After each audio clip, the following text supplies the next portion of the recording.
Earlier this month, I found myself in a conversation with an acquaintance of mine who is a therapist here in the Twin Cities. We were comparing notes about how our work has changed as a result of the pandemic. I talked about our 15 months of pre-recorded online worship services, preaching sermons and leading liturgy into a camera, first in our own homes and later in a giant empty sanctuary, about trying to remain connected to one another when we didn't have the weekly touch point of Sunday gatherings, about weddings that became tiny private celebrations and funerals that were never able to happen. Of course, I talked about Zoom meetings upon Zoom meetings upon still more Zoom meetings, and the screen fatigue I know many of us experienced after so many months of virtual-only connections. I was fascinated to hear how this therapist's work had changed for her, too. Like a lot of us, she has taken up working from home during the pandemic, and telemedicine has become her primary mode of care. Before the pandemic, of course, she would commute each day to her office, and that is where she would meet with her clients. But in this era of COVID, counseling sessions take place virtually, with the therapist sitting at her computer in a spare bedroom and her patients in front of a screen in their own homes.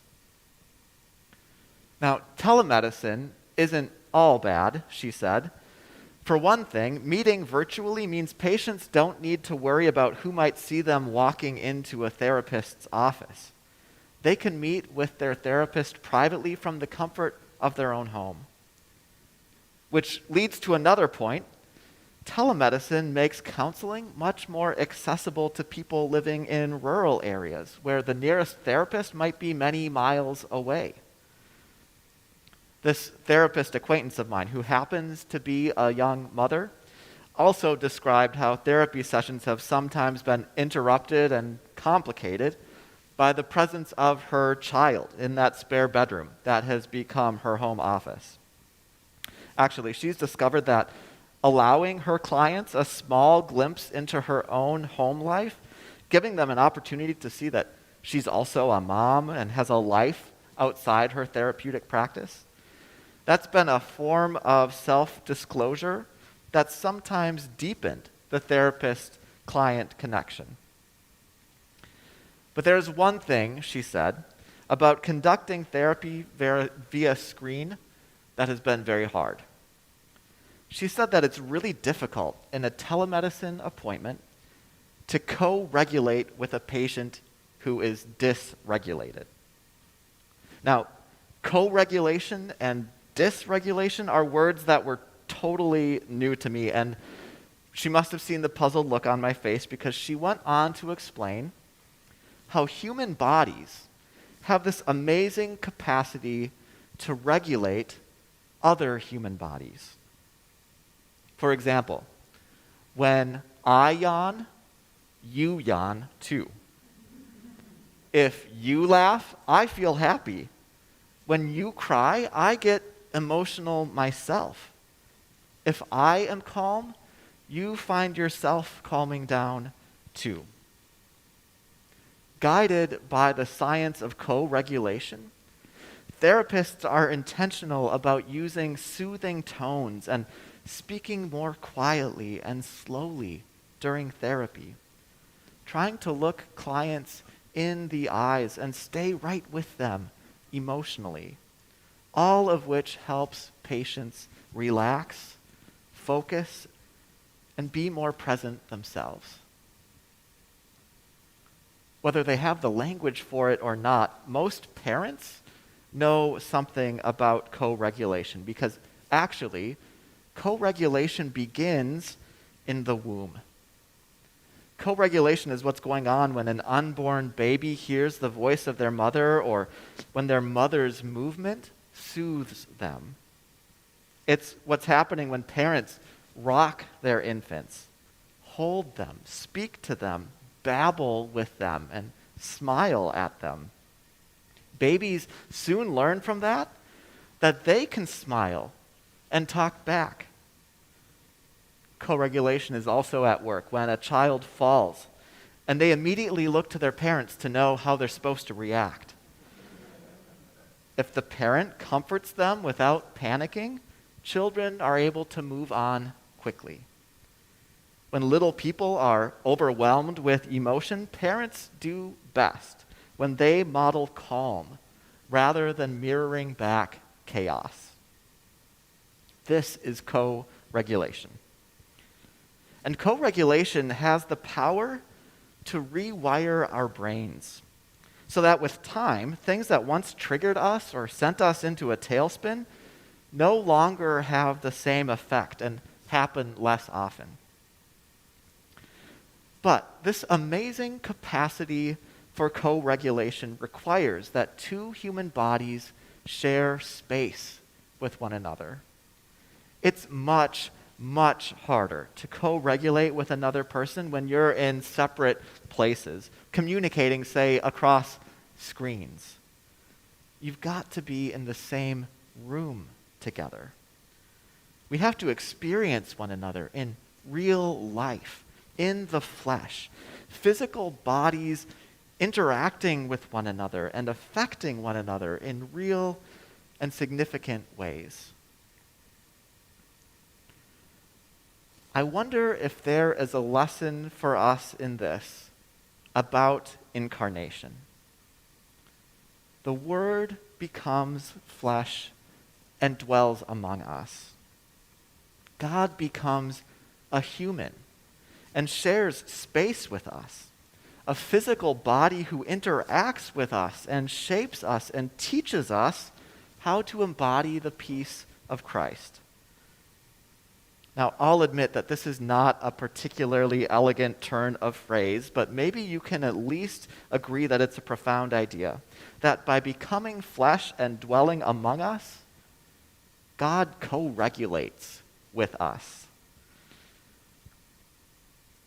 In the incarnation, God comes close to us. This is not a work-from-home God who remains at a distance up on some heavenly throne, leaving us to deal with the problems of our world alone.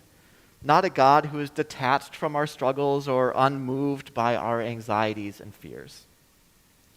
When the Word becomes flesh, God closes the distance, joins us here in the midst of our pain, enters our broken world, and determines to accompany us. This is a God who understands the power of being physically present to one another, breathing together, speaking soothing words to one another, and allowing our bodies to respond to one another. Which also means this is a God who doesn't presume to solve our problems from on high by waving some sort of heavenly magic wand or with the snap of heavenly fingers.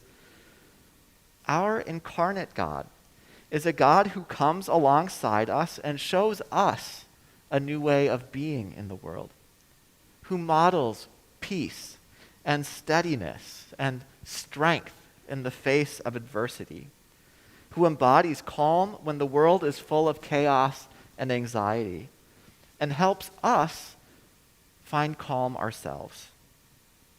We become agents of our own salvation by the mercy of God incarnate in Jesus, who embodies salvation himself and shares it with humankind.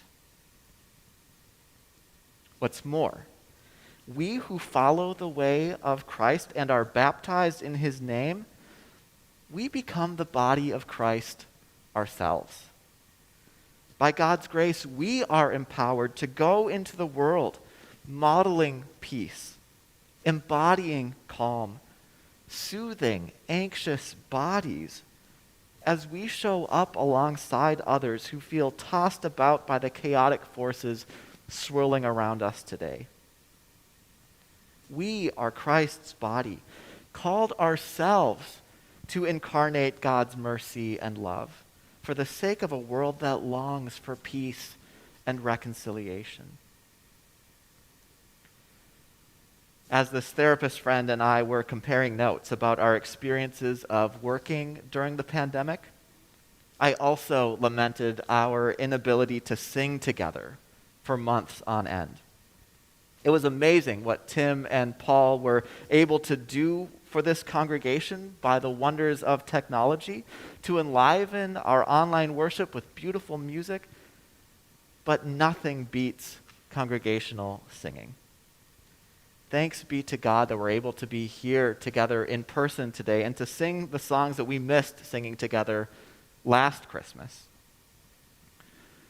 The Reverend Quinn Caldwell, pastor of Plymouth Congregational Church in Syracuse, New York, wrote a brief reflection on the power of communal singing, and I actually couldn't think of a better way to end this sermon. So here's what he wrote. Humans are the only singing species with a precise and shared sense of rhythm, which is what allows us to sing together. Two birds might sing the same song, but they cannot sing it together. If a room full of people sings at the same time, they start to breathe at the same time as well. Some studies suggest that if the drum beat or bass line is strong enough, their hearts will begin to beat together too. And if we're singing together and breathing together and our hearts are beating together, then it's like we're one body, and you know whose body it is. Another thing, all the other species stop singing when danger approaches, but humans sing louder the closer the danger gets. We sing together, and we become large. We do not back down. So come, racism, and we shall overcome you. Come, fear, for it is well with my soul. Come, war, for tonight is your silent night. Come, all ye faithful, and sing.